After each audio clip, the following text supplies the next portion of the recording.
Hey guys, Zach here with multipartstore.com. This is going to be one in a series of video overviews that's going to cover all of the different multi-tools that we carry parts for in our store at multipartstore.com. The purpose of these videos is just going to be to familiarize you with the different tools that are available, the different parts for those tools, and how those tools come from the factory for reassembly purposes and that sort of thing. This is not going to be a super comprehensive video, but it is going to be a broad overview so you can familiarize yourself with the tools before you purchase them. This video is on the Leatherman Arc freaking grail tool right here. Starting off, it's going to come with the sheath with pockets, part number 946782, made in China. It's also going to come with a partial bit kit. It's not quite a full half of a bit kit for some reason. I suppose I can pull these out. So you're going to have Robertson 2 and 3. Then you're going to have, Robertson 2 and 3. Yep, that's what that said. This one's Robertson 1 and 2, which is interesting because I don't believe those are 2 and 3. I've never seen. That wasn't in the old bit kits. We're discovering something new here, fellas. All right, then you're gonna have, I'm just gonna do this the old-fashioned way, because I don't want you to have to sit here and wait all day. We're just gonna pop these out. So after the Robertson 1 and 2 and the Robertson 2 and 3, you're gonna have a slotted 1/8 and 3/32, a T25 and T20, a T15 and T10, Posi 1 and 2, Hex 5 and 4 millimeters, then a Hex 3 and 2.5, and finally a Hex 2 and 1.5 millimeters. That is all in a bit sleeve. You're going to have one open slot and no eyeglass screwdriver. The bit that I was told was missing is the T6 and 8, which, while that is not in here, based on this bit kit loadout, I would say that this is a non-standard bit kit. I'm going to have to do some research into that, but it is what it is. You also got the sheath. That's all I got for you. Bada bing, bada boom. Let's look at the tool now. Leatherman Arc retails for $225. It's based on the free technology. So you're going to have the pocket clip there, which, again, is a T6 screw head. The rest of the screw heads should be T8. Let's see, where are you at? T8. T8, T8, confirmed. So these are all T8. You will also need a T6, so that's a little sloppy. T7 might do you. But for the thumb bar, which I destroyed on mine by trying to sharpen with that thumb stud on. So take that off before you sharpen it. All right, diving in, let's go to the inside first. You're going to have the same Leatherman pliers. We can compare those to the P4. They look identical. I believe they're different, but I'm only basing that on the fact that the forging on the arc heads has been notoriously bad, and that was not an issue seen with the P4. Oh, here, you can also see that the tip's smaller on the arc. It's barely, I like, but it's just not the same. Those are going to be the replaceable cutters, which a T8, right? T8 for the replaceable cutters. Otherwise, yeah, pretty basic. Let's dive into the inside. If you want more information on tools like this, I would recommend the P4 video. Starting on, oh, so this is an interesting feature. The handles on the Arc are identical. So that's why you're going to have these 2 screw holes here and here. So there's no way to identify by the handles.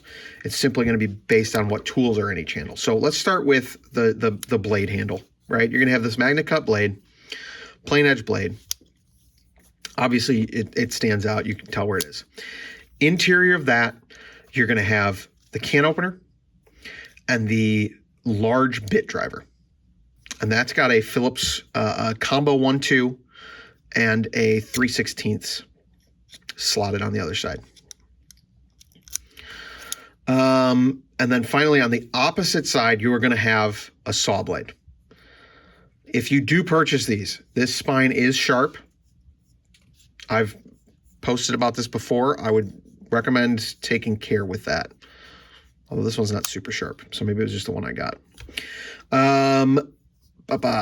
That is that. If we look at it from the end, let's see. There's nothing super of note.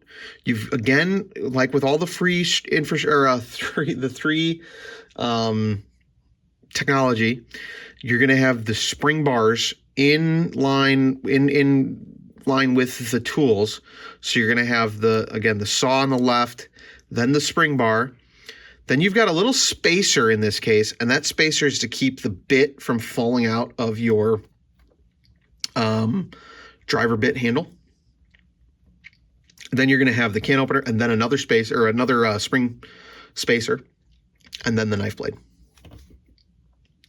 If we go to the other side, so on the saw side, or on the blade side, across from the blade, you've got this, excuse me, the scissors. The scissors are going to be 2-piece with the spring. Then working your way opposite that, you're going to have the file, which is a crosscut on one side and a diamond on the other. Then interior, again, we're looking at the saw, or we're looking at the main blade and the scissor side. Working your way back, you're going to have the awl with wire stripper. You're going to have the micro screwdriver, bit driver. So that's going to be a small Phillips and a small flat, like an eyeglass screwdriver sort of thing. Then you're going to have a flat screwdriver / prying tool. I feel like I'm going to sell a lot of these because people are going to break them, but they're robust.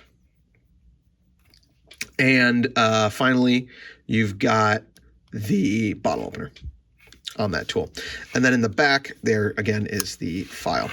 So if we look at this one, again, no spacers as such. You've got the 2 spring bars, and that's going to be it. So that's a really nice thing about the Arc and the P4 technology, is you're not going to have to deal with a ton of spacers and whatnot when you're disassembling and reassembling. We're going to have more information on the website.